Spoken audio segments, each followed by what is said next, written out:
Good evening, good evening, good evening. Welcome to Tesla Owners UK's special Supercharger deep dive. We are with some special guests from the Tesla Owners UK community. We have Phil Baker, the originator and master of the UK Supercharger spreadsheet, Alex Rogers, expert at finding planning applications, Matt Boyes, expert on technical issues, and then just me trying to keep everyone in tune and in the comments as well, listening to your comments and putting those in the chat. So I'd like to bring forward all of our guests tonight and let them introduce themselves. So first of all, Phil, could you give us 30 seconds of your Tesla history and a bit about you?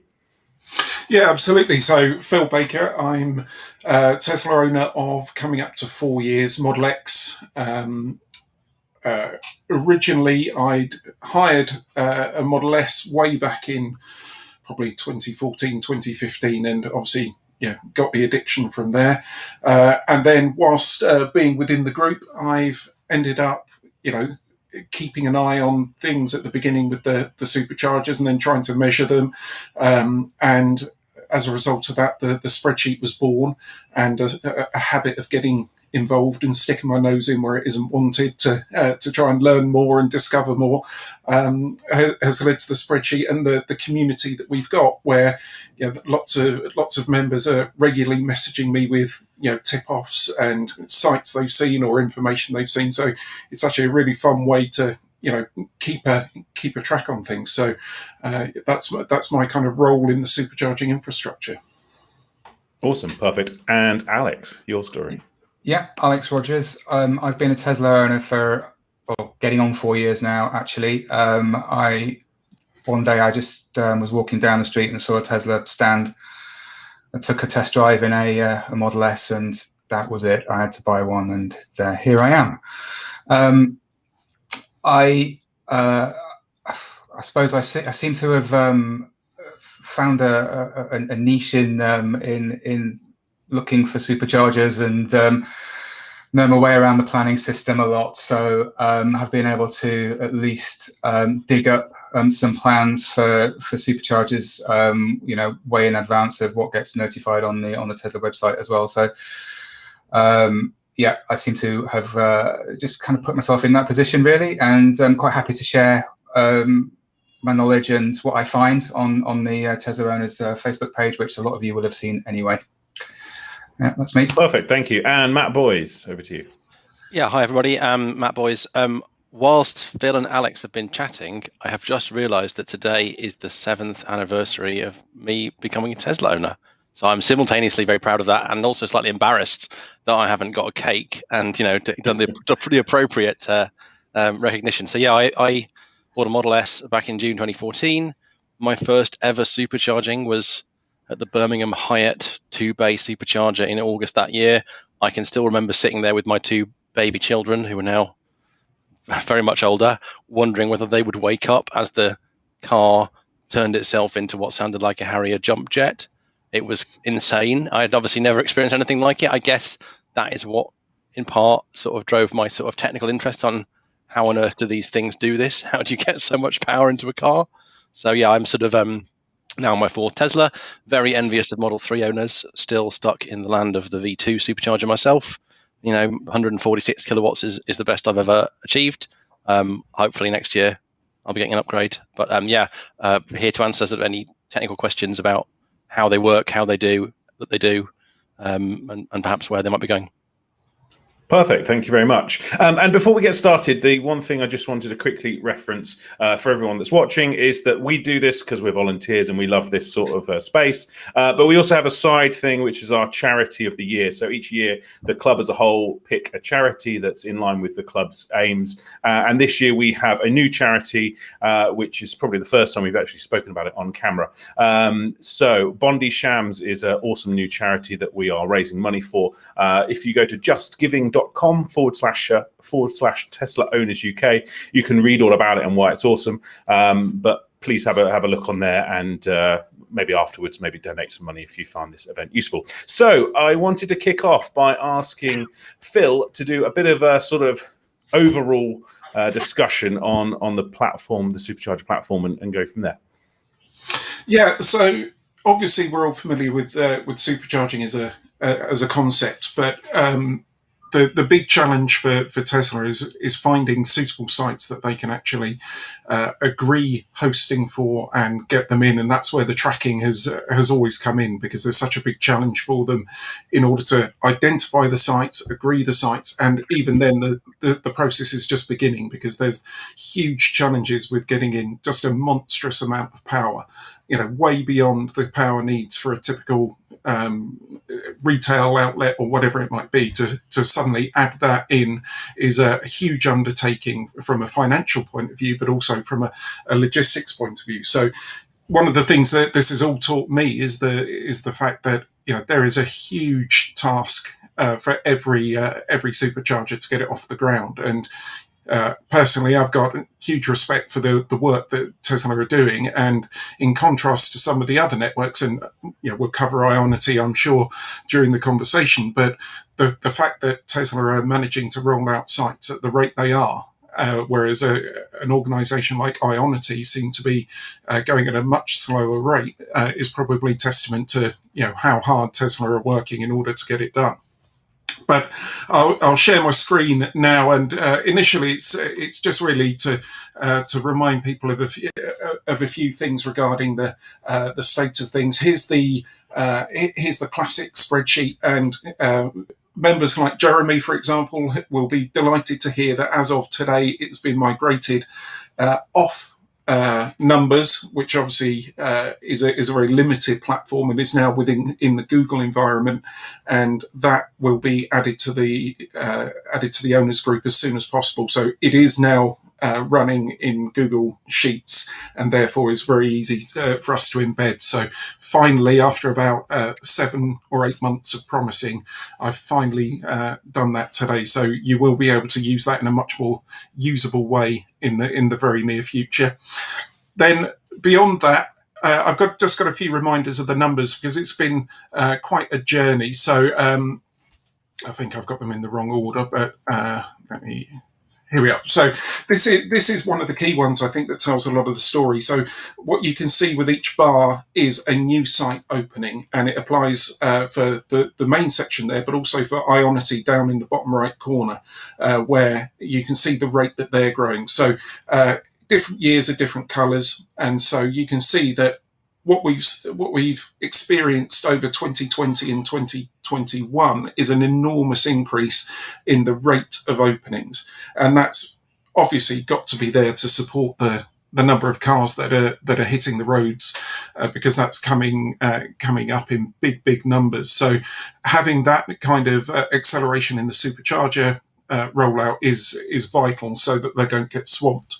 So from that point of view, I think this tells a brilliant story of the fact that there was a quiet period, let's say, of 2018 and 2019, where the rate of rollout was slightly disappointing, and then everything seems to have kicked off. And as we've learned over the last few weeks, there's still more and more that we uncover or get told about that are well underway. So there's lots of progress behind the scenes, which is great news. So, right one. So this is the other aspect of that same view. So this is looking at the deployed power. So rather than looking at sites, this is a number of bays. This is actually looking at the total power deployed. And the reason this is important is that if a bay is able to deliver more power, then it can get a driver on their way much sooner. So a site with 8 bays, but V2 and limited to 150 kilowatt, is potentially going to be more busy than a site with 8 bays of 250 kilowatt via the V3 superchargers. So therefore, that's part of the recipe for having an efficient network. Have high power so that you get high throughput, and therefore you can serve more cars. So it's exactly the same timeline as before that we saw, but you can see that the steepness of the curve as we get towards 2020 and 2021 goes up dramatically, because so many of those new bays have been 250 kilowatt rather than 150 kilowatt, and therefore the amount of deployed power has gone up dramatically. And then the next part of the story really is how the curve compares for rollout of supercharger bays with the rollout of cars, and this is that story. So the red bars obviously are the bays. We've seen those in the last couple of slides, and then this line with the green dots is representing the registered cars, registered Tesla cars on the roads in the UK over that same time period. So you can see the steepness is much greater. So it is a game of catch up. There's no doubt about that. Tesla will have to work really hard in order to keep on rolling out in order to catch up with that. But for the reasons of the higher power charging that we looked at a minute ago, but also the fact that the cars are getting longer range and able to take a faster charge, as well as them being faster connectors at each of the V3 bays, all of that adds up to faster throughput. So it doesn't necessarily have to keep up in exactly the same way as the steepness of the curve might suggest. And if you want to look at it in one of two ways, so this is the number of bays per car, so you can see it becoming more competitive. But the next slide is exactly the same information, but just looked at in a different way, and this is the way I think it's more useful. So this is how many cars effectively are competing for a given number of bays. So you can see that as the rollout of Model 3 from late 2019, I believe, deliveries started, you can see it became a lot more competitive, for the number of bays that were there. But it's still being kept at hopefully what's a sensible number. And personally, I have almost never had to queue, so hopefully that's the experience of the majority of owners, probably not all. But it's just an interesting fact that we are effectively competing per bay for demand, and I'd imagine that's one of the measures that Tesla themselves use in order to keep a tab on their progress. And then finally, I think this is my last slide, is the movement from V2 to V3, where we can see that there was just a sudden drop off of installations of V2, and everything has moved to V3, or almost everything. So for any SNX owners with a Type 2 port who were wondering, do they go for the CCS upgrade so they can use V3, or do they just live with it as it is? Obviously, if they're happy with the existing V2 chargers, there's no need to upgrade. But if they want to take advantage of the expansion, the only way to do that is going to be having the CCS upgrade. Otherwise, all of those extra new chargers are just inaccessible to them. So hopefully that gives that vital bit of information to those SNX owners on the fence, that the message is loud and clear. V3 is the route it's going.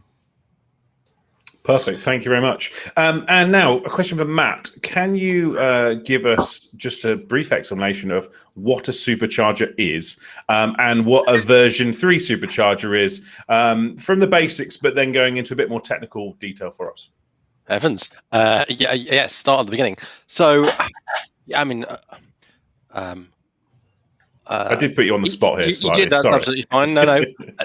Put simply, all batteries, whether they be AA batteries or the pack in your Tesla, are great big DC, direct current stores of energy. So all charging of batteries is about putting DC power into one cell or 8,000 cells. And so given that power in the UK and pretty much everywhere in the world is AC, what a battery charger is a thing that takes AC power, turns it into DC power, and feeds it into the battery in a way that charges it up as quickly as possible, but also in a way that doesn't damage it, in a way that maintains it and looks after it. So a supercharger, in a simple sense, is simply a device that takes huge amounts of AC power off the mains and talks to the car it's plugged into, figures out the state of charge of the battery in the car, figures out the optimum voltage, DC voltage that should be applied to charge it at the fastest rate that is safe,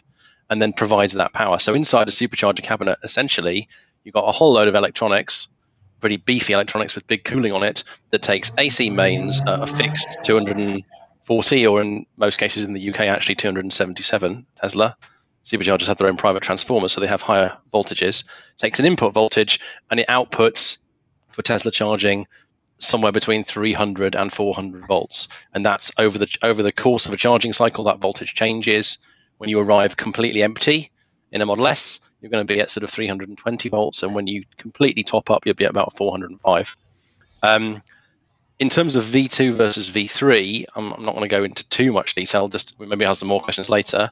The V2 superchargers, as far as I'm aware, the ones that we have in the UK, the sort of so-called 150 kilowatt units, essentially what they have inside them is a stack of 12 of the same modules that you got inside the Model S and Model X. So they're the same charger modules that you got inside the car. So they take individually 16 amps, 3-phase, so 11 kilowatts, and convert that into DC power.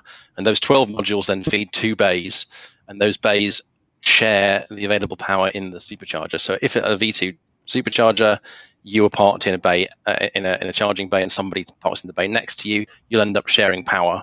The algorithm for sharing power has changed over the years. It used to be that the first car got priority. These days, I think it's pretty much a 50-50 split, and you get half each if you're charging. V3 superchargers are in that sort of basic sense no different than V2 ones. They take in huge amounts of AC on one side and put out huge amounts of DC on the other. The change that has come in the sort of architecture of how they work is that rather than each sort of power module and each cabinet feeding particular bays with contention between them across the whole deployment, across the whole site, whether it's 4 bays, 16 bays, 40 bays, there is a sort of completely open sharing of power. So each individual bay can be fed with a specific amount of power, and there can be sort of intelligent sharing across the whole lot. So you don't need to worry about whether parking in another bay on the site will get you a better rate. Wherever you park, you should get the faster rate. The other big change with the V3 superchargers, I think, is that though it hasn't happened so much in the UK, they're much better designed to incorporate battery storage. So we're seeing V3 sites elsewhere in Europe and certainly in North America, where you've got great big chunks of batteries that are integrated quite intelligently into the architecture of the bays. So it's much easier, even if you have a site that doesn't have such a big grid connection, to deploy large numbers of bays, because for those peak hours when the bays are all full, you can be discharging the batteries, and then at night you can be charging them back up again, refilling the batteries. So yeah, in simplistic terms, a supercharger is logically the same as the thing you put your AA batteries in at home. It's just an awful lot bigger, and I think most importantly and most impressively, in terms of Tesla versus the rest of the market, they are just bloody reliable. The V2 Tesla's USP for supercharging is, as Phil has talked about, is the fact that they have achieved rollout, and that's an amazing commercial outcome for them, given how the UK is. And Alex and Phil can talk about the reality of getting power to sites and that sort of stuff.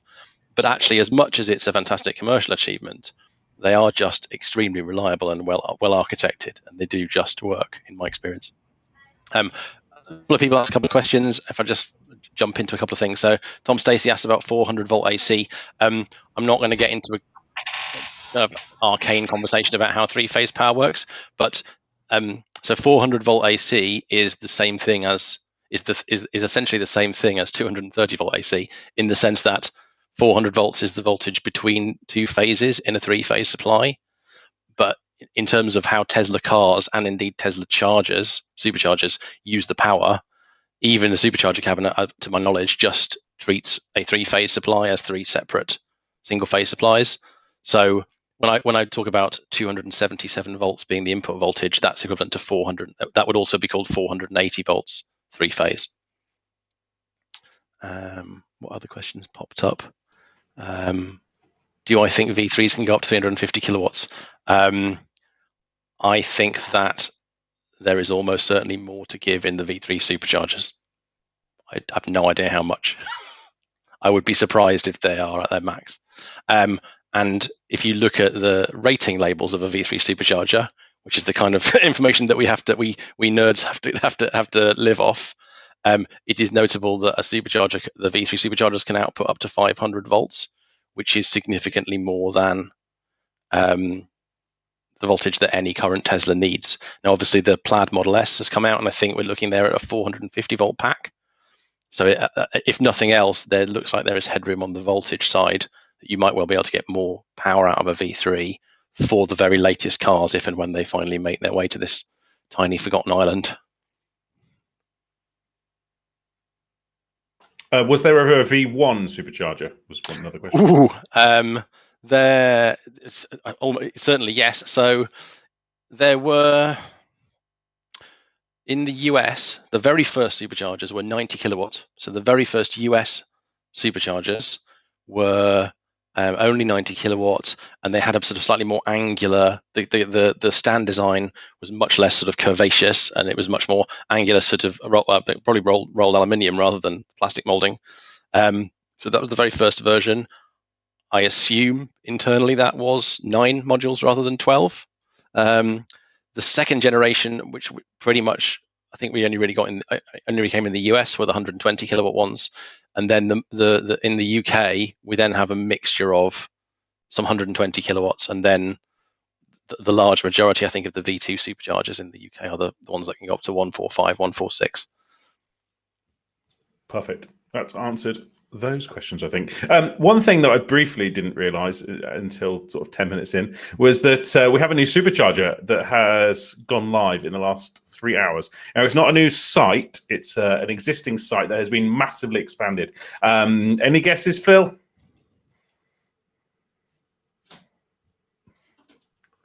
Or you might have to start again, Phil. There you go. There you go. I would imagine that that's going to be Cribbs Causeway. Correct. Have you had confirmation somehow? Yep, it is live. So there is 12 version 3 superchargers at Cribbs Causeway in Bristol now. So they are live. They're probably not on the map quite yet, but maybe keep an eye out. But yeah, they are live tonight. So if anyone's local, they can maybe go and take a photo and win a mug. That's just to illustrate just how much of a difference that is versus Ionity. So that in that one opening this afternoon, that's more than Ionity have opened all in its entirety this year in the UK. So the number of bays that Tesla managed to get in, it really is quite impressive from that point of view. And just to refer back to what Matt was saying about the potential for V3 to go beyond the 250 kilowatt limit that we perceive at the moment, I would throw in to that discussion the fact that they are rolling out V3 aggressively, and it's at a time where they've been announcing cars with greater than 250 kilowatt charging capability, and they've mentioned those for a couple of years. So, in my opinion, they wouldn't be aggressively rolling out V3 if it wasn't going to suit the needs of the Cybertruck, Roadster version 2, and Plaid S in the future. So I agree with you, Matt. I think there's good reason to believe that we're going to see that 250 kilowatt limit suddenly magically go up. So looking forward to the news on that when it does break. Perfect. Thank you. Now over to Alex. What is the biggest challenge of rolling out a awesome network like the Supercharger network? Yeah, I think there's two things actually. One is power, absolutely, and I think we've seen it in the early days as well, where Tesla have been looking for locations that require power, and ideally you need one MVA connection nearby to route the power to. That then leads to different issues called wayleaves, where if you're a power network, you need to run your cables across somebody else's land. There may be multiple people that own the land. There may be people that own the first 20 centimeters and somebody else owns below that as well. And trying to get everybody in agreement to do that causes problems. And we can see those issues manifest themselves as well with stalled sites, especially Hartshead on the M62 and Fleet, especially. which have been held up by those issues. So those are the big ones. The other thing is finding a willing host who's wanting to host superchargers, but also provide the facilities that we expect. So when we rock up at a supercharger, ideally we'd like some toilets nearby. We'd like 24/7 offering of food and drink, kind of as a minimum, and a relatively decent environment as well. So there's all these things that come into play. You suddenly realise that there aren't that many suitable sites in the UK or around Europe or anywhere really. Made worse by the fact that ideally we'd like to see them more motorway service stations. There are some at motorway service stations. Tesla did a really good agreement with Welcome Break. There seems to be coming up one with Roadchef, which we've discovered lots of planning applications for, combined electric highway and Tesla sites. Now, the problem with motorway service stations as well is they're in the middle of nowhere. Usually they're on the side of a motorway next to lots of fields and not near any big source of power. So you may have heard in the press in the last few months that the government is spending up to £1 billion on promoting charging, expanding charging networks. Now what that billion is mainly for is getting those connections to sites. So that's the expensive thing. Providing high power cables across countries and across people's land is not an easy task. Now, government's fully aware of that. Grant Shapps, our Transport Secretary at the moment, is a Tesla driver, and he seems to be kind of switched on to the needs to make this happen. There seems to be, obviously, there is a big push to phase out petrol and diesel starting 2025, 2030, with hybrids going 2035.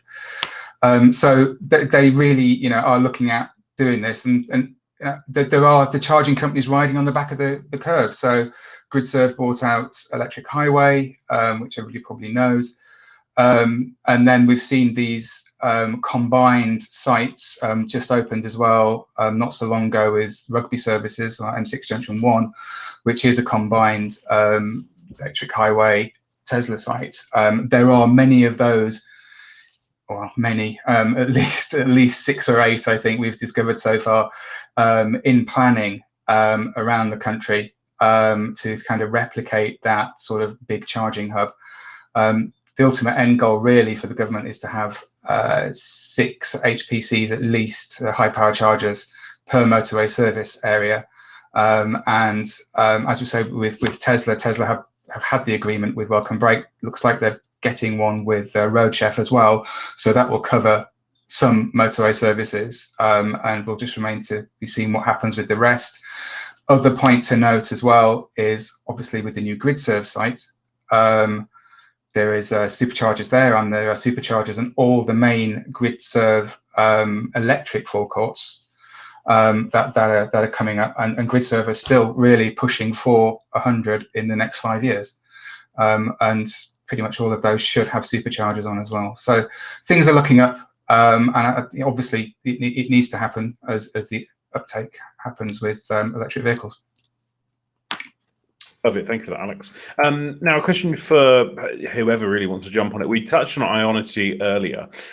Do we think all of the current providers of charging out there, excluding Tesla, will ever, even as a group, be able to catch up with Tesla in the supercharger, high-powered charger space? Do we think that's ever going to happen or not? I think with GridServe coming along and their ambitious plans, because I mean, GridServe now bought Electric Highway, so they've got all the Electric Highway sites which they're upgrading to high-power chargers. The GridServe sites, if you look at the general planning for the ones that we know of, obviously Braintree's opens, there's Uckfield and Norwich being built, Gateshead. They've all got superchargers in them, but much less. So there's between 4 and 8 superchargers on those sites, just depending on the current planning at least anyway. So if you look at what GridServe will own, which will really be, probably 6 high-powered chargers or more in each services, plus their sites as well. But they're working in partnership with Tesla, so I'm not going to say they are a competition, but their charging network, given time, once they can ramp up, should be kind of getting on a par, I think, with Tesla. But because I'm going to address the elephant in the room in a minute. But with Tesla, it provides charging for one network. It's one car or a brand at the moment.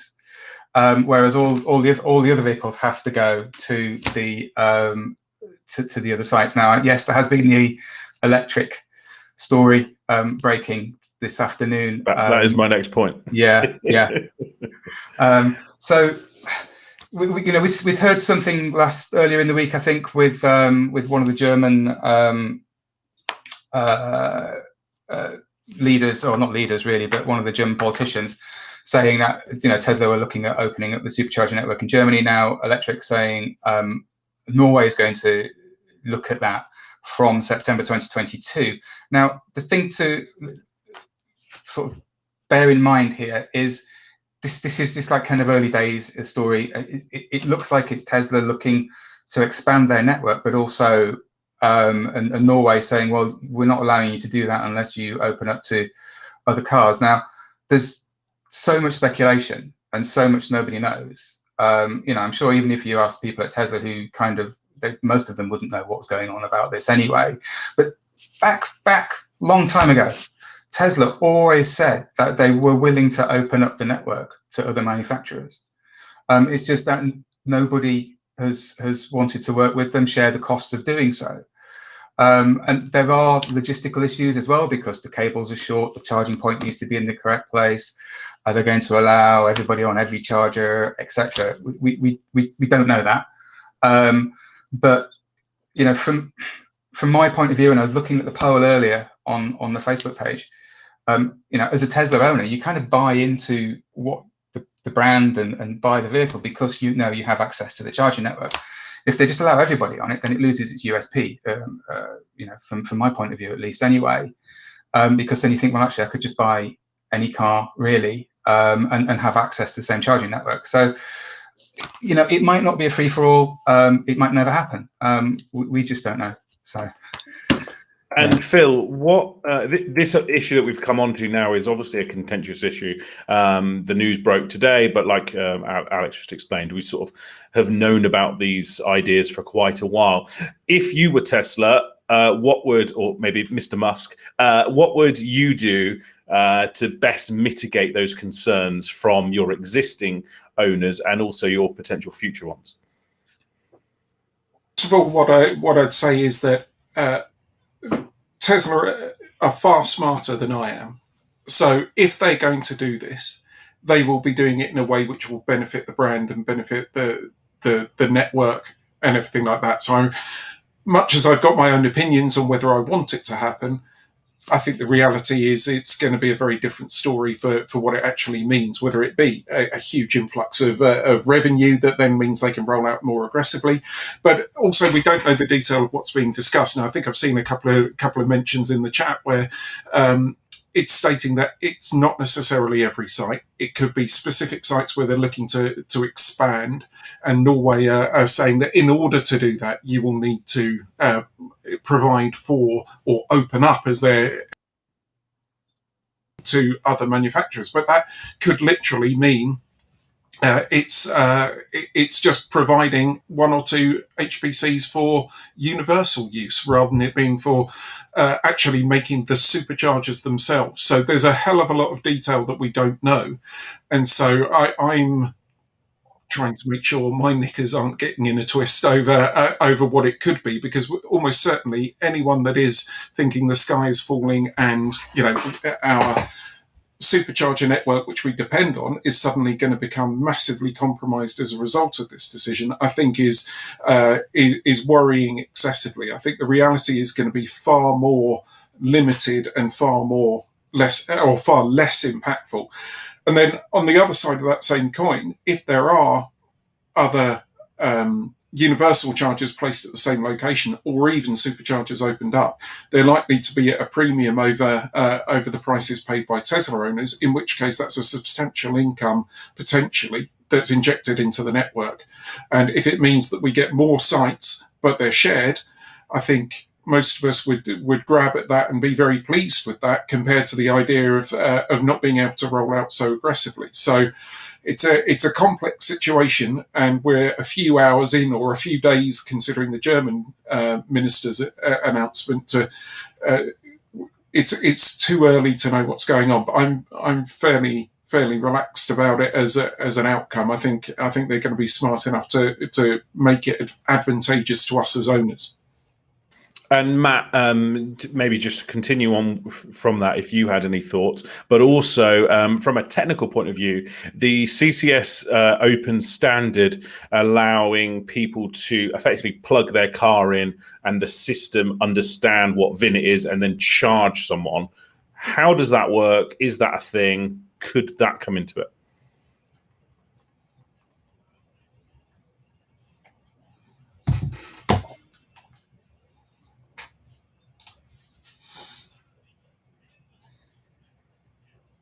Matt, sorry, you might have to start again.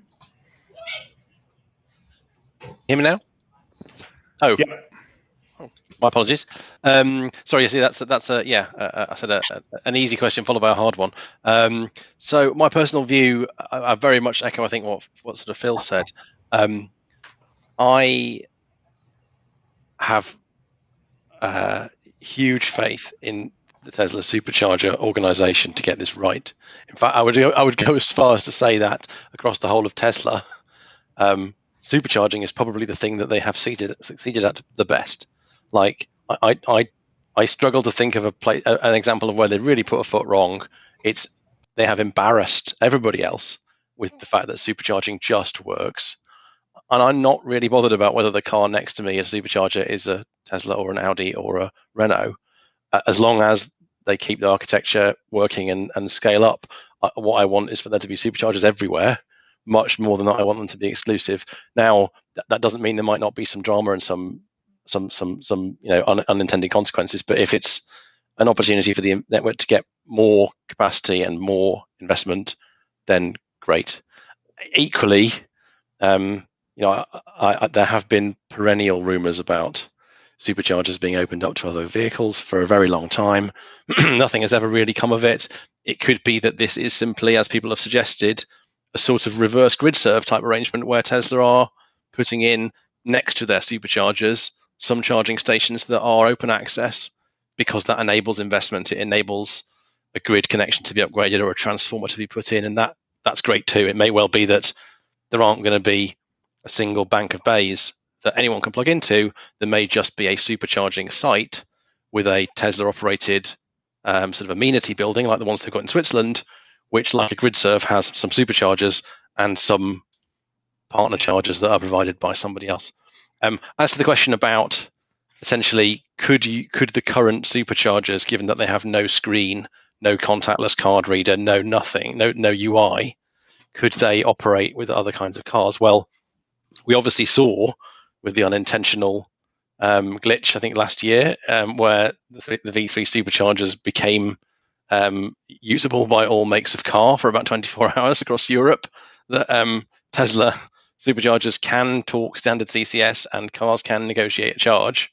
And I mean, if anything, that would reiterate my point that the superchargers are really well engineered and really well built, because essentially, having never done any interoperation testing ever, a load of other brands of car plugged into Tesla superchargers, and apparently it all just worked. So on that level, it seems that the superchargers can do it. The spec extension that Will is talking about to CCS that I don't have the number of in my head, there is a proposed. Come on, Matt! I'm disappointed you didn't have it in your head. I can find it in a minute. Which is the one which is about authentication and billing within the CCS protocol. I have no idea what the superchargers can and can't do. I strongly suspect that no cars out there can do it yet. But I would very much hope that I imagine Tesla's vision, given how much Elon and the whole organization are keen on simple user interfaces, and would absolutely reject the kind of horrific UX you get at ecotricity stations, I would very much hope we would see, if possible, charging stations that use those kind of simple integrated protocols. From my point of view, Matt, I think we've got a good example of how things can work coming with GridServe's proposals. So for those that aren't aware, the GridServe system is set up so that in the coming months, hopefully, the software updates will be rolled out to their chargers, whether that's at Braintree, and we'll come on to the subject of why the superchargers are closed there later on, I'm sure. But if you're going to the GridServe charger there, the first time you plug in, you register a card, and then every subsequent visit, it will then automatically charge the card. So you would be able to plug in exactly the same way as we do with a supercharger, and plug in and go. No mucking around with screens or anything. So obviously, from our point of view, looking at the superchargers in this discussion, there isn't a screen to register, but that could be done in an app in advance, or when you're standing by the charger to say, I'm at charger 3B at Leavesden, bad example because it's not open, but at one location, and it register your card, associate it with whatever car you're driving, and that way it could solve that problem to a degree.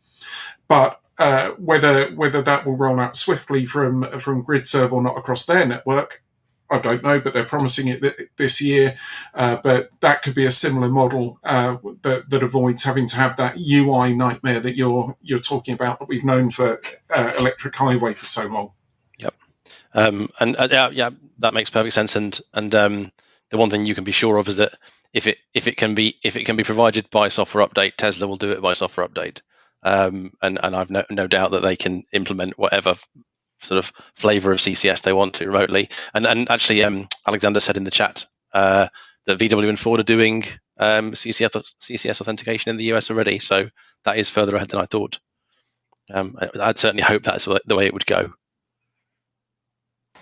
Perfect, good stuff. Now, I probably think we should move on from this one topic, but throughout this evening, if you have any questions to our panel, feel free to put them in the chat, and at the end, maybe there'll be a bit of time to sort of follow up on those. But we'll move on slightly now. Queuing. We discussed it, and earlier there was reference that it's not an issue for most people, and I think that broadly is the case. However, sometimes at some key locations at certain times of the year, i.e. summer holidays or bank holidays, it becomes an issue. How is that best solved? Are Tesla doing enough at the moment? Anyone want to jump on that? Yeah, I can take that one. So yeah, I mean, obviously if you go down to Cornwall in the school holidays, you'll know that Darts Farm at Exeter supercharger there gets super busy during the daytime, and that was a smaller supercharger until it was expanded anyway. And Lifton was expanded recently last year as well, to have another couple of stalls put in there. So those are small incremental ones. Now Cribs has gone live today with the extra 12 bays. I still think the other two V2s are still operational there. Someone can correct me if I'm wrong.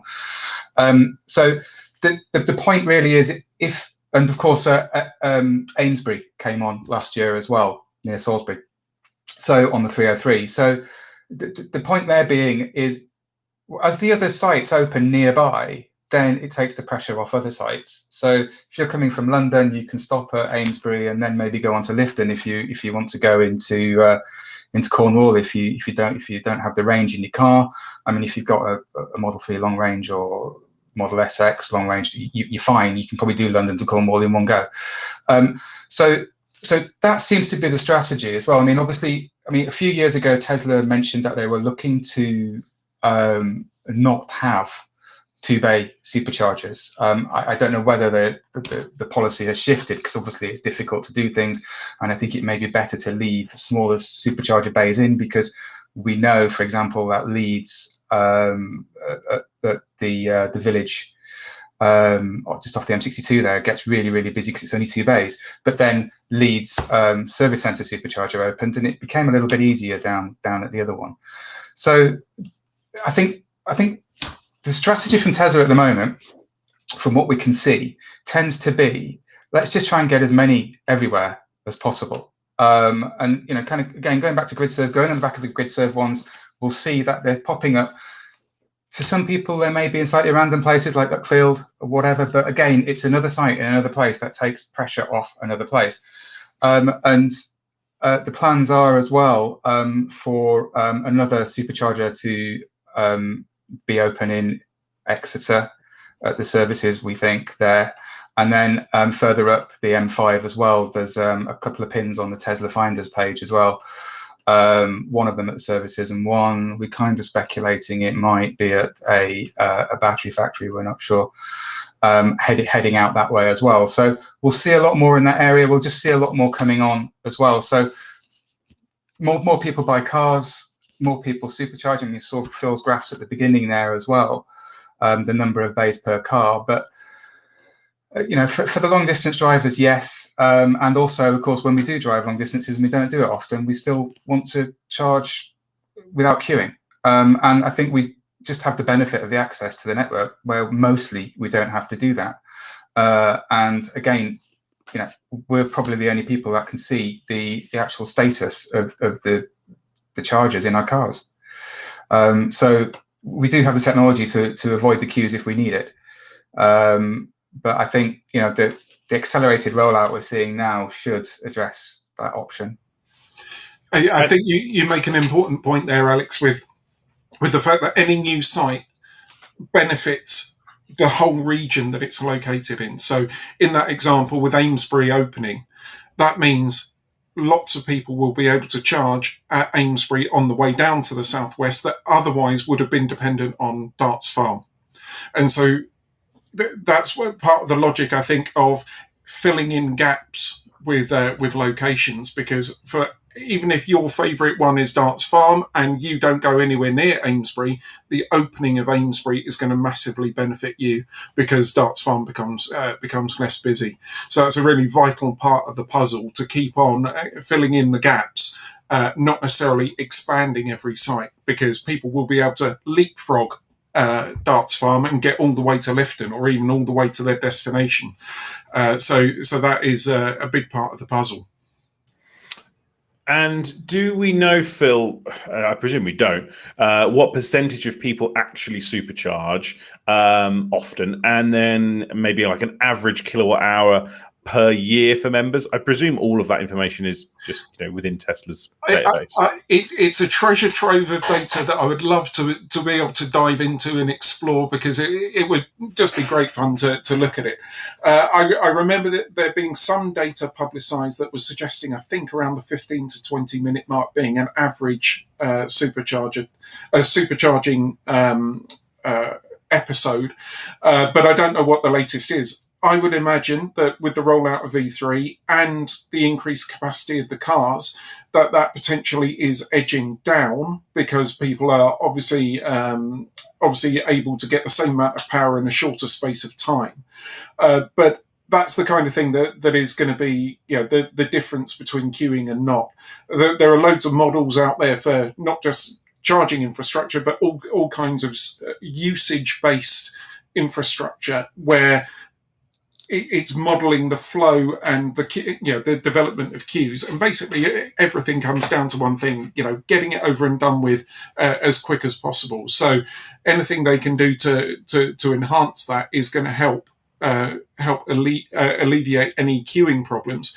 And I think this is going to be a testing summer for the entire supercharging network in the UK, if not Europe, because effectively the UK this summer is going to be fully booked, particularly areas like the Southwest and Wales, where it's a massive tourist area. Everything is fully booked. So the number of people that are going to be making those journeys to the Southwest this year is going to be more than any other year. And we are going to see queues inevitably, because people are going to be making those journeys at a similar time.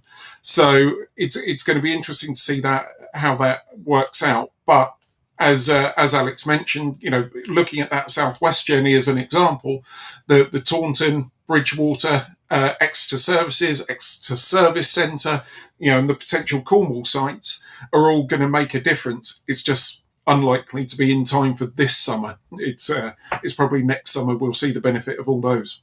So what you're saying is you haven't sat at a service centre and watched the TV screen hoping to learn as much about the data that's on it. There's not enough. I have sat and watched that, but no, sadly, there's not enough data in there. It's just showing how busy Amsterdam Schiphol Airport is compared to anything else at any given time. But yeah, I mean, yeah, we saw a great video on the owners group on Facebook a couple of days ago, looking at a Norwegian charging network and looking at their back end and just how closely they can manage capacity, usage, view, the activity of those charging modules even. So if those companies are doing it, the mind boggles at the data that Tesla have access to. And, that's certainly something that, we know they are managing closely, and will be doing everything they can to avoid the queues. It will be interesting to see if they do bring in some of the temporary supercharger stalls that we've seen rolled out in the US. I think that would be a big asset on certain busy routes for summer periods, to have those in for 2 or 3 months over the summer. It would make a massive difference, but I just don't know whether that's even on the horizon for the UK setup. Perfect. So moving on, do you think Tesla are doing enough for our disabled members and those that tow trailers? Matt? Interesting question. So obviously, I've driven around Europe quite a bit in my Tesla, and there are charging layouts there which are much more compatible with towing. I don't tow myself. I have put 4 bikes on the back of my car, and I found in the UK and in France that I was just able to reverse up to the signage and get my car plugged in, with somebody helping me in. So I do see that caravan towing, boat towing, etc. There is a real challenge there. We all see photos of people parked across 6 bays. I do wonder whether the transition towards larger vehicles being electrified is going to help solve that problem. If we have mega chargers or sites that are charging larger vehicles, it may be that also provides an opportunity for charging for vehicles, vehicles that have got loads on the back. It would be great to see some sites in the UK that have bays that can be accessed more easily without unhooking. In terms of disabled access, I'm very lucky myself that it isn't sort of an issue for me personally. I think the answer is by definition yes. Tesla should, as they switch from being sort of an early adopter, challenger, startup, go fast and build infrastructure however you can company, to a sort of flagship market leader, gold standard provider of charging. I imagine they are thinking about accessibility and the sort of the diverse needs of all kinds of different people around charging. At a minimum, I hope we will start to see supercharging sites that have got perhaps bays with extra space around them, disabled access bays, and I would imagine it's something that Tesla, as they do in many areas, might be able to be innovative about. It may be that the generic idea of stick one on the end with some extra space around it can be improved upon, and actually they could think more deeply about how you make things more truly accessible. So yeah, I certainly hope we'll see that. It hasn't really happened yet. And Alex, is there something like the Snake charger that we've seen, or wireless charging, that you could imagine Tesla going to aid in something like for the disabled members, or just in general to speed up the experience? And if so, are there more issues with planning, applications, etc., if that was the case? I think, yeah, obviously the Snake charger has, it's been debuted a few years ago now. And so in theory, the concept works, and it could be something that would be adapted for disabled bays. But I think the issue with when you start introducing mechanical components into anything, then you have the issue with maintenance and the chances that it may be broken. Therefore, you'd really want to have 2 just in case one was out, but it would then give Tesla a lot of work to do. I suppose it's like petrol stations, isn't it? The easiest way is to, especially if we're having a massive charging hubs opening, is to have an attendant. Somebody that's looking after the site anyway, as they would do in a petrol station, perhaps, or even facilities next to it, such as shops and toilets. Then there's usually somebody looking after the site anyway, so they could assist with any less able person that might struggle plugging in. So I think the easy win would be just to use the person, and down the line, we're talking the next 10 years or so, but snake chargers, yes. Wireless charging, who knows if we're going to be using wireless charging in 10 years' time? The whole landscape may be different. We might be driving around everywhere, and all of a sudden, all these in 20 years, we might be looking like your mobile phone now and wireless charging. You never know the technology that's coming through. But either way, I still think Matt had a very good point. The fact that it's not just Tesla. Look at all the other charging companies. I'm going to single out InstaVolt. I know they're absolutely fantastic, but their bays are super narrow. The benefit with Tesla bays is they are much wider anyway. So I know my parents are slightly restricted mobility, but they can actually swing the door wide open in a Tesla bay and get in and out quite easily. Where in most other bays for charging, literally every other charge company, I think, you can't do that. They're standard bays and you're kind of squeezing out. So the whole industry really needs to look at accessibility, I think. And Phil, anything to add to that at all, or the only comment I'd really throw into that is just the challenge that we've got with the demand for bays means that every charging bay is in high demand and therefore needs to be made available. It's not going to be possible to therefore justify labeling one as disabled and therefore having it reserved in the same way that we have reserved spaces. There's an abundance of parking spaces at most locations, and therefore it's easy to allocate them and say those are reserved for those users because they're needed, and others just use the others that are available. With charging, whether it is Tesla or any other make, it's normally a limited number that are there, and to therefore take one of them or two of them out of normal use is a big ask, because it has an impact on other usability. So then it just leads to how you could manage the situation otherwise. And really it comes down to allocating as large a space as possible, and then beyond that it's going to be an attendant, because I don't see the snake chargers or anything like that, or wireless, becoming viable within the next few years. It's going to be a long way off. So a human is the solution alongside wider bays. And back to your point, Matt, of how the supercharger rollout worldwide seems to have embarrassed a lot of the other networks just by how well thought through it is.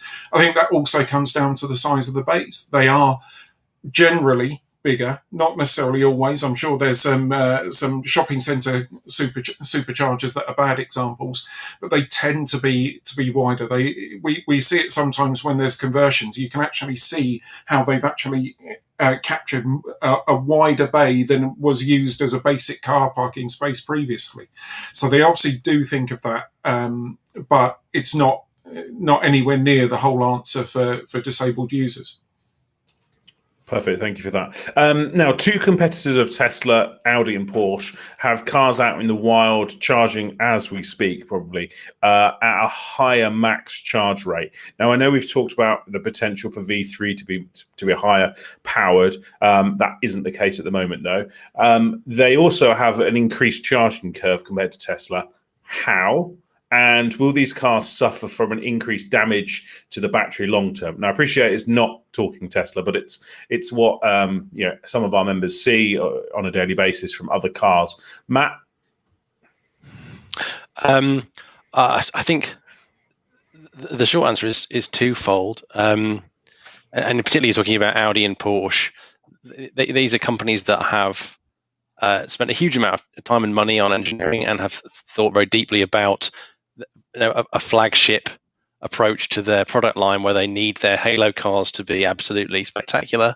I think a significant part of it, as you say, the charge curve benefit comes in part because, unlike Tesla, what you have with Audi and Porsche is cars with sort of larger physical capacities, and where 100%, a theoretical 100% on an Audi or Porsche pack is not a physical 100% on a pack. So they are simply over provisioning larger packs into the cars and putting more headroom in, and that gives them an advantage in terms of charging.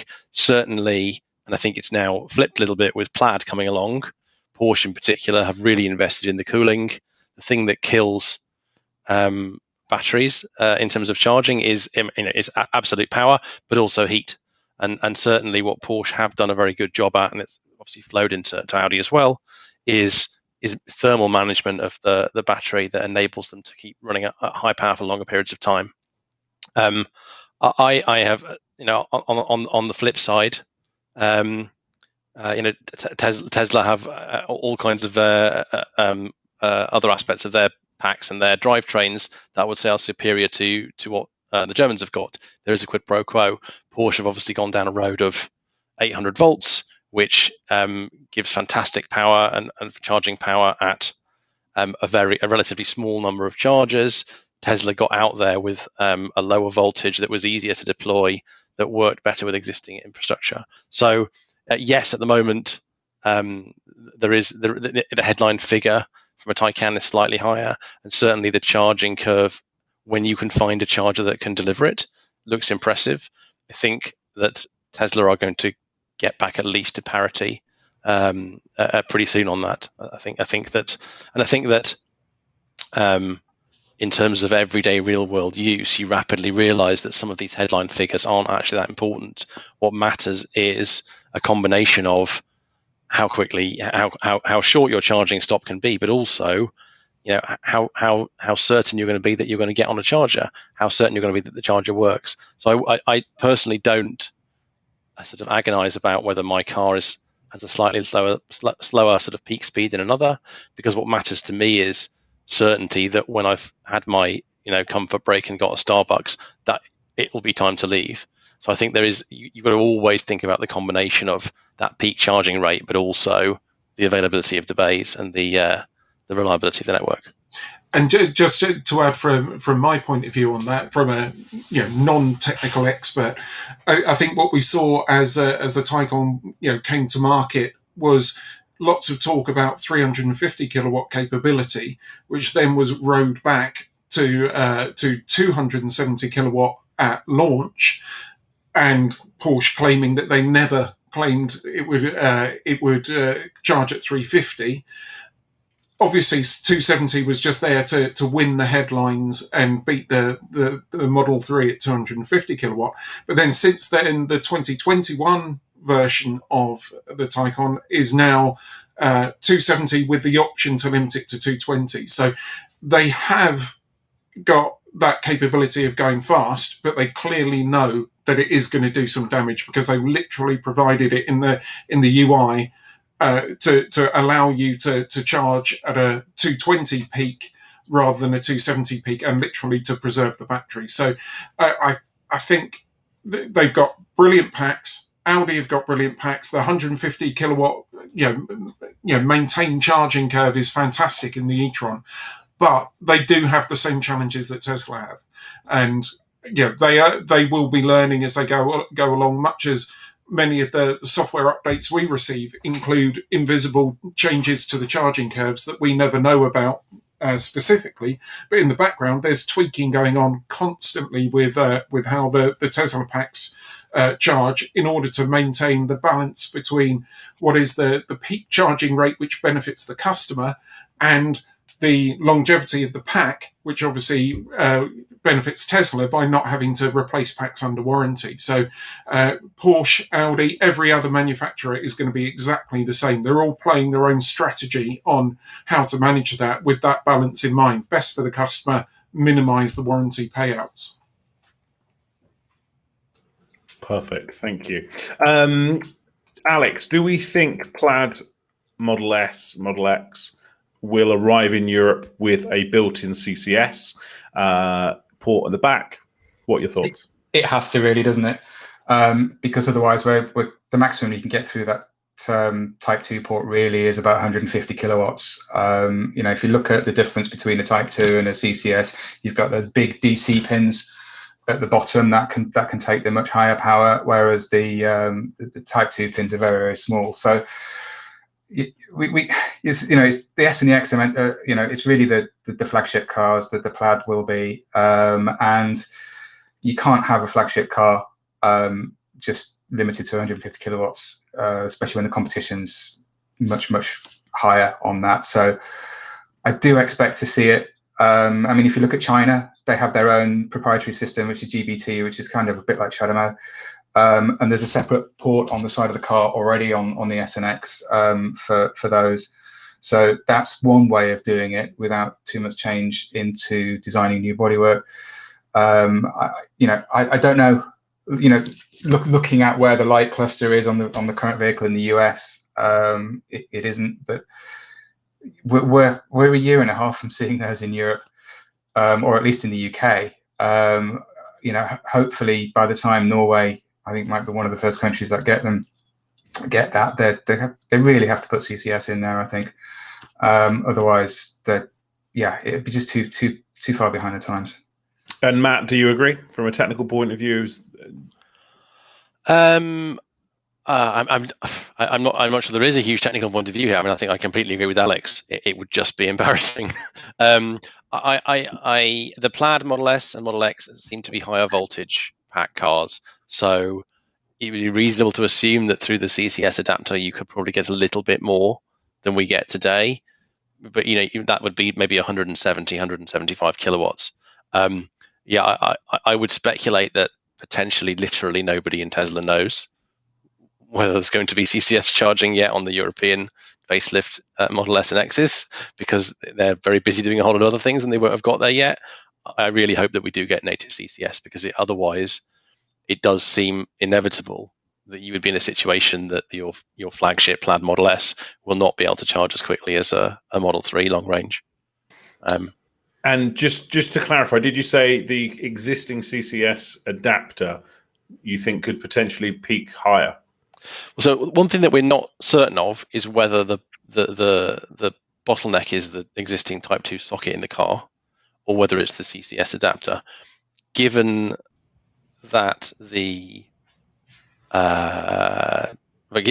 that you don't get any, given that you get the same rate through the CCS, if you go to a V2 supercharger and you put the adapter in and take it out and you get the same power, it seems like it's likely it's the Type 2 socket on the car that is the issue, and it'll be just the amount of metal contact between the adapter coming in and the socket pins going out. There's only a certain surface area of metal there, and there were, I think, rumors years and years and years ago about ways in which Tesla had modified the Type 2 connector and made it deeper or clever, or had slightly modified pins, which I think were all ultimately a myth. Tesla just took the very cautious engineering specs from Menikes and said, well, these are all continuous ratings. Supercharging only lasts for 20 minutes or so at high power. We can put a load more through this. But given the size of those pins, I imagine that there is an absolute limit in terms of current there before you get unacceptable amounts of heat and issues with degradation of the contacts. So yeah, I imagine that's the limit. And so a higher voltage, given that power is volts times amps, if you've got a higher voltage pack, then for the same amount of current you get a bit more power. But I would have thought that is going to be, I think they would find it very hard to push much more through the current Type 2 socket. And I think aside from the technical thing and aside from the Tesla ecosystem, it would just be deeply embarrassing that you can't plug a brand new Model S straight into an Ionity charger or any other CCS charger. I mean, CCS is now it has won the sort of the standard wars in Europe. All the chargers that are being rolled out on all the other networks, many of which are now becoming as reliable as superchargers, or getting there at least, a CCS. And I think just having to have an adapter to plug into the networks that everybody else uses all the time does just become a little bit embarrassing. So I hope that we get it. And from my point of view, Matt, just to back up what you said about it being the Type 2 socket, then my understanding is absolutely it's the socket, not the adapter. So the socket and the cables behind it just aren't capable of the kind of current that is required to go above 150 kilowatt. So up until July last year, the US SNX could take 200, from July 250 kilowatts, because they beefed up the cables behind the socket, the US style socket on SNX. And then before that, it was 225 and 200 and 175. So it was all about the cables and everything on that side of the socket. And the Type 2 socket is just not equipped. There's just no way it can do it. So I think it would be madness if we see the Type 2 socket continue. It doesn't mean that I don't expect it to happen. I think it's a possibility. I just think it would be a very, very strange decision, because the headline figures and companies like Porsche know that they can sell against Tesla with the Taycan being able to charge a headline figure that's much higher, and it's a marketing aspect that they'll win on. So back to you again, Phil. You've obviously seen our Supercharger survey from 2021. For those watching that were unaware, basically we ran a big survey asking endless questions about the Supercharger network in the UK, finding the number one site, which happened to be Penrith T-Bay, number two, which was Darts Farm, and it all goes on from there, and also some of the worst sites as well, primarily the reasons being that there's not enough charge bays at those sites, a few others, maybe lack of facilities, etc. Now, either based on that data, Phil, which I know you've looked through, or just your own personal opinion, what do Tesla need to do to improve the existing supercharger network that's out there?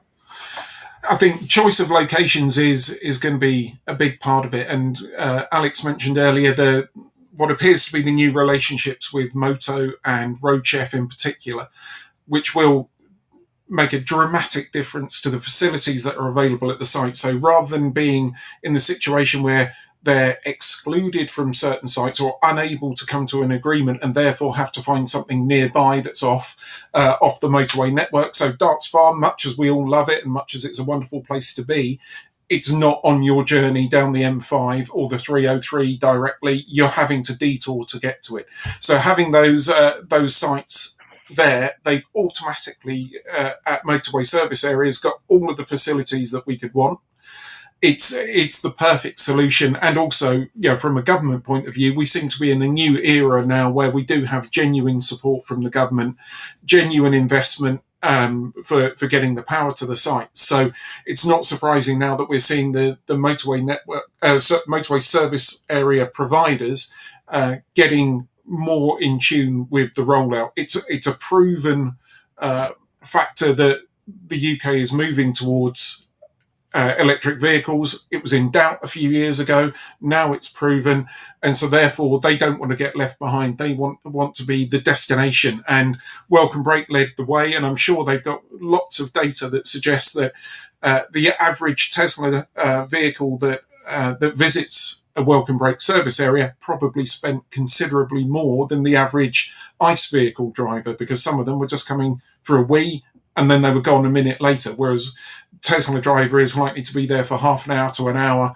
and therefore spending money on lots of burgers and coffee. So that's the kind of factor that they want to capture. They want to capture footfall. They want to bring revenue to the concessions that are there. So that will be a dramatic change. So really, it's all about location, location, location. And then beyond that, if it is a non-motorway service area or a less busy location, lighting and bins and some sort of facilities are the key factors. But we've always known that was high on their priority. But it's a balancing act between being able to get all of the wish list and not having a site in an area at all. And that's the challenge that the Supercharger team at Tesla have to deal with.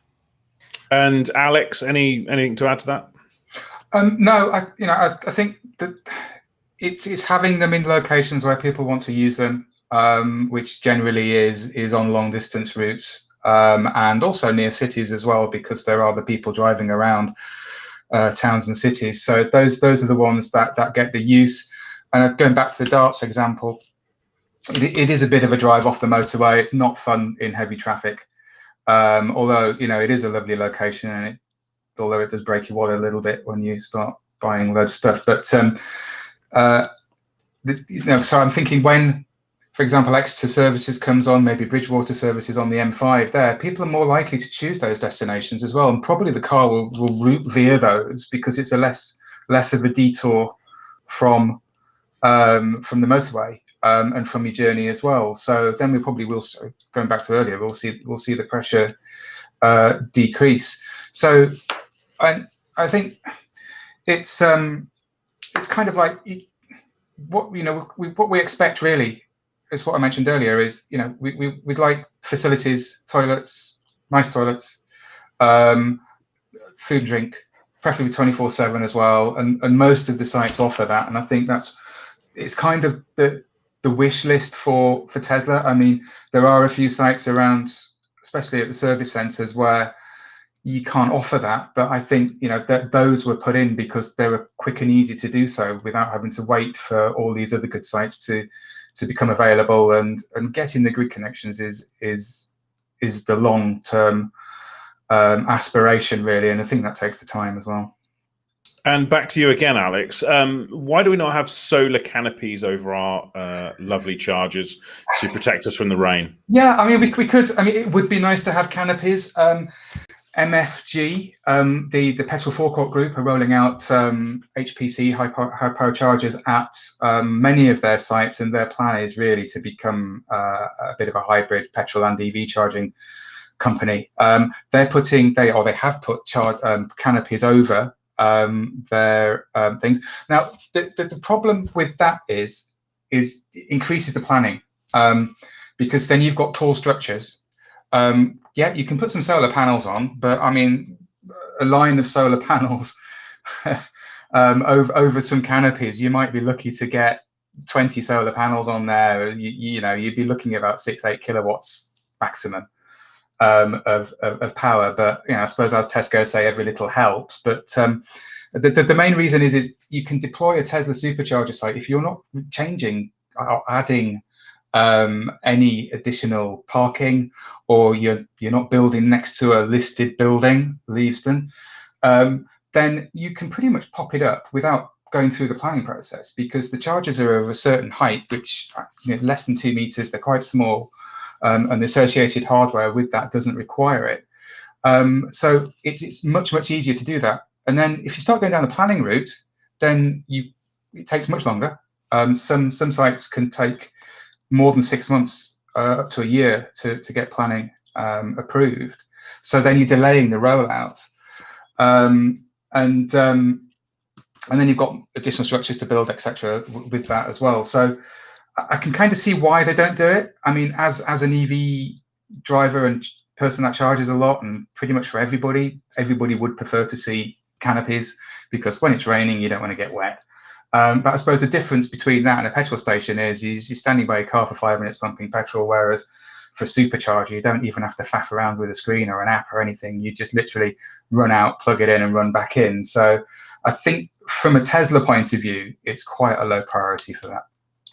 Perfect. And so going back, just to sort of, it's not really a question, it's just more of a statement for those watching. But based on that Supercharger survey, we obviously fed that back to Tesla, and that was well received. But we then sort of went one step further and thought, well, there's lots of information out there from our members, and we can't always get that to our members easily. And obviously the Tesla map on the car is great for finding out where they are and who's charging, etc. But we thought one step further. So the club has actually partnered with Zap-Map, and allow, in the future, this will showcase on the Zap-Map app and also the website sort of key information that we provide them from members. For instance, at Portsmouth, there's not very many facilities if you just get out your car and do a 360. But there's actually loads of facilities nearby, but you have to go under a tunnel, and then all of a sudden there's a Tesco that's 24/7, there's a Next with a Costa, etc. So it's a bit of a plea really for our members that are watching that we'll post the link out in the captions now and into the chat. It's just effectively a Google form for you to fill out. If you go to a supercharger and have that one bit of great information about nearby, there's a running route, and here's the map link, or here is the local facilities that nobody really knows about unless you know about it, please go onto that link, fill the form in. It's very simple, should take you 30 seconds if that. You can repeat it for as many superchargers as possible, and then eventually that data will go on to Zap-Map and allow sort of the public as opposed to just our members to access it. So this is sort of a bit of a shout out for that, and to get involved. And if you want to help people, then that's a really good way of doing it. So yeah, thank you for that. So the comments we'll have a link, and then we'll also put it in the description down below. So we're pretty much coming towards the end now. We've got a couple of sort of points. I think Braintree is sort of the one that I've seen in the comments with Supercharger that's been down. Does anyone know of sort of a bit more information about that? It's obviously been down for a little while. Phil? I suspect Matt knows more of the detail, but I'll lead in with some basics and see if Matt can then flesh it out. But from my understanding, the grid serve side of the site has a different connection to the grid or to the DNO than the Tesla superchargers, and that may be the problem. It may be downstream of the Tesla connection where the problem is, and so therefore it's off-site, but it's also nothing to do with grid serve, and it's not affecting their equipment. Matt, anything to clarify on that? Not much more than that. I mean, the only thing my only knowledge of it is secondhand from what other people have put in various discussions online. Yeah, my understanding matches yours, is that it's nothing to do with grid serve, as it were. It is a problem that Tesla are having, and the speculation is that it's an issue with the DNO or the transformer, and possibly it may be the long time that it's been off may be due to sort of frustrating parts shortages in and around the sort of medium voltage transformer world. That it may simply be that there's been an early life failure in the transformer that's supplying the Tesla chargers, and the parts aren't there. That's a bit of a speculation, but it seems fairly clear that it's not in any sense a spat between GridServe and Tesla. It is just something that's outside both their control, and obviously is a little bit awkward for each of them, I suspect. And Alex, changing subject completely, will we ever see urban superchargers in the UK? I don't think we will, actually. The urban rollout in the US seems to have slowed as well. So I think generally what we're doing here in the UK and Europe at the moment is facilitating long distance travel. Yeah, I did see a comment earlier actually saying they wish that they've got, when they've got kids in the car and stuff, they wish the car would go a bit slower. Because the thing is you go, especially with the Model 3s, you can plug in, get a super high rate at a V3 supercharger, and then you want to go and get some food, but you're halfway through your food and you've got to go and move your car. So yeah, it is one of the pain points sometimes in the fact that it does charge really quick, which is kind of like reverse psychology for a lot of other people that have EVs who are usually waiting for their vehicles. So I don't think we'll see those. I've seen some other comments as well, actually, while we're on things like that. Norwich, the GridServe site's being built at early stages at the moment. Normally it takes about between 6 and 8 months for those to be commissioned or finished building and come online. If you missed it earlier in the beginning of the of this session, Cribs has been expanded to 12 bays today. So there's an additional 12 V3 bays at Cribs. Coming up soon, we've got Trentham Gardens, which is just south of Stoke-on-Trent, just off the M6 on the A34 there. That looks pretty much nearly ready to go. So we might expect that one within the next month. The other one that's in progress is Aberystwyth as well. That's a little bit less advanced. There's still construction going on there, so I wouldn't expect that this quarter. It's probably at least a month away. And Trumpington, which is just Pluck and Rye just outside Cambridge as well. That one looks pretty much ready to go as well. So we probably would expect that one imminently. Other things of note, planning permission for Scratchwood Services, what it used to be called, which is London Gateway Services now, not to be confused with the port. That expired about 6 weeks ago. So if anything happens there, it probably might need new planning. There is a point on the Tesla Finders map that says London Gateway, actually in the middle of the port there, which is a restricted zone. So I know there's a lot of power in there, but I really can't see them being any superchargers in that port. So I suspect that's an error on the Tesla map. Other errors on the Tesla map, as I pointed out yesterday, if you looked on the Tesla owners Facebook group, the Winchester supercharger doesn't exist. But that again gives us speculation that something is coming, and probably at the service centre there. And everything else I think is still in planning that we notice. The only other one that I saw mentioned in comments earlier as well was Woodall northbound had planning in for 32 superchargers to complement the 8s on the southbound. That planning expires in 5 weeks.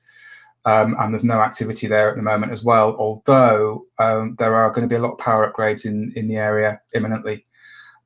So I don't think we should technically write that one off yet. And just to jump in briefly, we've obviously got primarily UK-based members, but I also noticed a couple of Irish members in the audience watching. Any hints and tips for that, or is that above your pay grade? No, actually, no. I'm good for the whole of Ireland as well. So there is Ireland's. It reminds me of the motorway build in Ireland. Like in England, we built a load of motorways, and Ireland didn't, and then literally 10, 15 years ago, Ireland decided to build a load of motorways. And unfortunately, the supercharger rollout there is lagging in the same respect. I think Tesla have really struggled in Ireland, and I think it's not really from trying. I mean, there are the existing sites at the moment. Even Ionity's got more sites, but there's the Cork build just popped out of nowhere. And a few years ago, there was a planning application in Cork as well. Well, actually, that got refused for various reasons as well. So, Tesla are really finding it quite difficult. There are some other planning applications as well, like west and south of Dublin. So it is coming, but I suppose you can compare it to Wales, can't you? Really, as well. There's not that much in Wales, but yeah, I think Tesla have A, struggled, and B, put more attention into England and Scotland in general. So, but I think it will be one of those growth areas. I think we'll see that happening pretty soon. I think, hopefully, fingers crossed. And a quick question: it actually came in the comments as well, but it was one from me as well. Milton Keynes. Any clues? Anyone yet? I'm thinking. I still am thinking Newport Pagnell northbound. But I mean, really, anywhere in Milton Keynes, couldn't it? But going back to the fact that ideally they're placed near motorways, and needing chargers in motorway service stations, I don't know. I could be wrong, but again, this is the difficulty, because with superchargers, as I mentioned earlier, because they're quite small, they don't really need planning, so we can't plow through all the planning portals to find the applications, because most of the time they're not there. It's like finding a needle in a haystack, and we kind of rely on everybody else to do that for us, really. So when you're kind of passing a place and you think that looks like a Tesla supercharger, just kind of let us know, and then we know. And that's just kind of the best way of finding it. So if you are driving around Milton Keynes, well, keep your eyes peeled. I've done it quite a lot, I'll be honest. Just driving around and taking lots of photos in the weird car parks at night.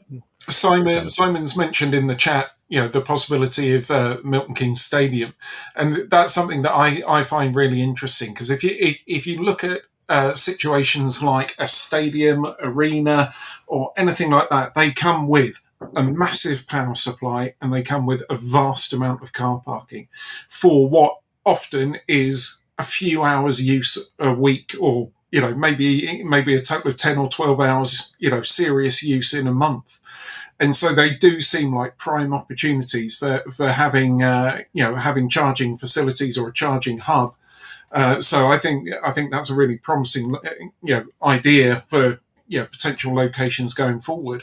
And maybe they're inoperable for the 4 or 5 hours on a match day afternoon or something like that. So I think that would be exciting, but we haven't had any clues that there are any at those locations. But personally, I see strong appeal. Yeah, I guess it makes sense. I mean, and Reading obviously had that slight issue when it was match day. It would always get busy in car parking. So, a question from Matt. Do you ever see Tesla removing the version 2 dual cable chargers? And then onto that, do we have any inclination of what something like version 4 superchargers would actually be? Good questions. So ever, yes. But in the foreseeable future, it seems unlikely. I mean, we know we're a very long way from sort of network maturity. There's loads of new sites where hardware can be deployed. There are the 2-bay sites that personally I will never go to because they are just such a gamble in terms of whether you're going to end up queuing and what have you. And so, would I love to see those 2-bay sites being replaced, if possible, with 4 bays and a V3? Yes, of course. But I think we're a very long way from Tesla going back round and taking out working high quality hardware and replacing it with something new. The V2 superchargers are still better than basically everything else. So no, I don't think that. But in the long term horizon, of course, that things will develop. In terms of V4, there's obviously people talk about wireless charging. And there are some very powerful prototype wireless charging systems out there. There are some people trying things with buses and HGVs and stuff. So could there be a wireless supercharger? Perhaps. I don't see it as a very high priority at the moment. I think as we've discussed earlier, when we're talking about accessibility, actually the effort of plugging in a cable isn't that great in the context of having potentially a manned site where an attendant would be able to deal with those people that can't do that. There's robo-taxi, I suppose, conceptually coming. Will robo-taxi really have an autonomous sort of charging connector or a wireless pad, or will there be an attendant? Remains to be seen. So I think other than continuing to move to higher power, and I don't think we're going to see the same curve we've had in the past. We're not going to go from 120 to 150 to 250 to 450 to 650. There is just, I think, no need for cars to have charging at rates much above what we've got now. 350 kilowatts is ample. It gets to the point where you really, as people have said, you're kind of racing the car to get inside and get a cup of coffee and a loo. So I think in terms of a V4, we would be looking at incremental improvements. We would be looking at potentially sort of queue management. People talk about the idea of, can you book a space? Can you have a queuing system? I would hope that what we would see is simply larger numbers of bays. That if the long term, we're going to transition to a place where essentially everybody who is at a motorway service area is probably going to want to be charging. In a sort of jump 15 years in the future, essentially everyone that's at Newport Pagnell northbound is going to want to be plugged in. And so what becomes interesting then is that huge step up to charging hubs that have not tens but hundreds of bays. So I think what's exciting in terms of the future isn't the individual bay being faster or wireless, it's there being bays as far as the eye can see. And one other thing to comment on that peak charging rate that you mentioned, 350 is huge. The Hyundai Ioniq 5 is likely to be the first car that can take advantage of that. Going beyond that is just a peak. What really solves the the charging speed problem is maintaining a charging rate. Yes. And so having a 350 peak, but being able to maintain it across a wide percentage of the charging curve is going to be far better than having a headline rate of 500 or 600 kilowatts, but having to roll it off dramatically. So I would love, even if I was limited to 150 kilowatt, as a source of power, having that across the whole charging curve, or from 10% to 70% or something like that, would make a dramatic difference to the charging rate, rather than peaking at 250 but then rapidly dropping down, to 70 or 80 by the time you get to 80% or 60 or 70% charging charge percentage. So that's the kind of thing that I think we will see develop, that the packs are capable of receiving consistent power for longer, and 350 seems the ideal peak limit for that, because otherwise we are literally getting down to less than 5 minutes charging, which I know people seem to believe is a big factor, but it just isn't in reality when you've got to walk in and have a wee. Probably coming to our last question now. Any news on peak / off-peak / nudge pricing? It's currently being tested, I think, although that slightly escaped me, in London. Has anyone heard anything? Do we think that's realistically a good idea or not? If it's okay to jump in first on this one, I've got a couple of reasonably firm opinions on it based on no information at all that Tesla will reveal. But there's two factors for that, in my opinion. There's one, that there's a group of customers who are choosing the time to supercharge because they have no home charging, in which case it's a great idea. It will hopefully incentivize them to use the network when it's not in demand for other users, and hopefully when the power is cheaper and lower CO2 anyway. And then the other group of users are those that don't have a choice when to charge, and so therefore they will not be influenced by the nudge pricing. So those that are charging whilst they're out working or on a long journey with the family, they cannot choose to charge. So the benefit for them is that those that are choosing to top up because they have to for the week will hopefully do it in the lower price periods, whereas those that have no choice, they stick to the normal pricing and hopefully experience a slightly less busy supercharger. But we just have to wait and see what happens with the rollout. I think as well, the peak off-peak charging has been in the US for quite a while already, and it was designed there really to reduce usage at certain periods of time, because they knew when the superchargers were getting busy. I think over in California, in certain places, San Francisco, LA, etc. There's actually three tariffs. There's like a morning, daytime, and evening, night, or whatever. So it has been tried and tested over there, and obviously they brought it over here into London as well, to address that particular issue that Phil was saying. So I think Tesla know what they're doing with that as well. You may, I've seen people complain, it's 40 pence per kilowatt at peak time, but then conversely, it's only 20 off peak as well. So, if you can modify your behavior, then it's a good thing. And I think there was another. Oh, that was it. Yeah. One of the other questions was there something about queuing and how busy it was as well. I mean, just a recent update.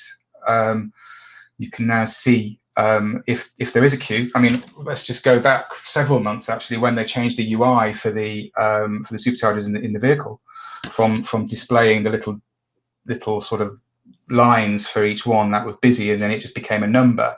You'll see the different state actually when it goes grey. So there'll be a little clock, and that shows it's busy. Little spanner will show that it's on reduced service, where it won't have any free busy information, and there'll be a little circle with a line through, and that means actually the whole site's closed. So with the little clock, when you click on that now, it will actually show what is a short wait, a medium wait, and a long wait. What that means is I don't know exactly, if it translates to minutes or anything, but it gives you an idea. Like if you're heading to a 2-bay site and it says there's a short wait, because Tesla know how many cars are queuing. They already know that information. So they know how many cars are waiting to charge, because they've known that for a long period of time. So if there's a short wait on a 2-bay, then chances are that one of those cars is just about ready to go. So that might be quite good. If there's a long wait on a 2-bay, then there's probably quite a few cars queuing, and it's not worth going to. So and combine that with the pricing, the off-peak pricing. It helps manage all that as well. So I think it's quite a good thing. Perfect. Good stuff. Well, we're coming now. I did say this earlier, but we're now actually coming towards the end. I just want to do another quick shout out for our chosen charity of the year, Bondi Shams. Basically, what we're going to try and do as a club is raise about £10,000 to enable us to have. I mean, Matt is actually our charity and sustainability person. You should probably explain it, but I'll jump in because I'm continuing. Basically, a big shipping container. Inside that is water purification system, which is powered by solar panels, and they put them into places where there is not clean water, where there's no clean water. So, as a club, we want to raise around £10,000 to quote unquote buy one via the charity that we're supporting in memory of Naj, who is one of our members that sadly passed away earlier this year. So if you've enjoyed this event in any way, you're welcome. Thank you to our amazing speakers tonight. But it would be awesome as well if you could just throw a few quid into justgiving.com/Tesla Owners UK. Matt, was that everything? Yeah, you certainly did a good job. I add a couple of extra things just to sort of reassert my charitable credentials. So as Will said, it's a great charity, quite a small charity, focusing on that combination of sustainable solar power and providing water to places where there is no clean water. A couple of things I would just add. Firstly, as well as obviously the health benefits that comes from providing a community with access to clean water, there's also actually a really huge secondary benefit, which is what you're doing is eliminating what for a lot of primarily female people, so girls, is a day where you spend perhaps 8 to 10 hours of your day walking every single day, 5 hours each way to the nearest source of clean water. So as well as the health benefits, you're actually really supporting sort of equality of opportunity and education opportunities, particularly for girls. So that's a fantastic thing. And the one final thing, as we're talking to the guys at the charity, and as Will said, we're hoping that we might be able to sponsor or buy, I will say at least one of these units is actually very much like some of the charging providers, so Tesla, of course, and some of those that we've seen videos from Bjorn in Norway. The team at Bondi Shams actually have some really cool analytics. All of these units, even if they're out in the middle of nowhere, have sort of internet connectivity, and they can actually see these units producing clean water and look at usage and look at solar generation and what have you. So I'm hoping that not only will we be able to sort of sponsor a unit, particularly in memory of Naj, but potentially even have some access to see it, providing this fantastic change for a community in the developing world. So go to justgiving.com/Tesla Owners UK. Please. Thank you very much. Perfect. So again, just a big thank you to everyone that has joined us tonight in the comments. Please subscribe, please like, do all that sort of stuff. And if you've got maybe a friend or family member that would enjoy this, then please send them the link. All of the comments that we've had been really awesome and helped me, and because my list of questions was quite, there's a few there, but not so many. So thank you for that. And some of the links, for instance, for Zap-Map and obviously Just Giving will be in the description for those watching afterwards. So a big thank you from all of us here tonight. And if you like this, then maybe we do something else again in the future. Let us know in the comments if you enjoyed it. And big thank you and good night.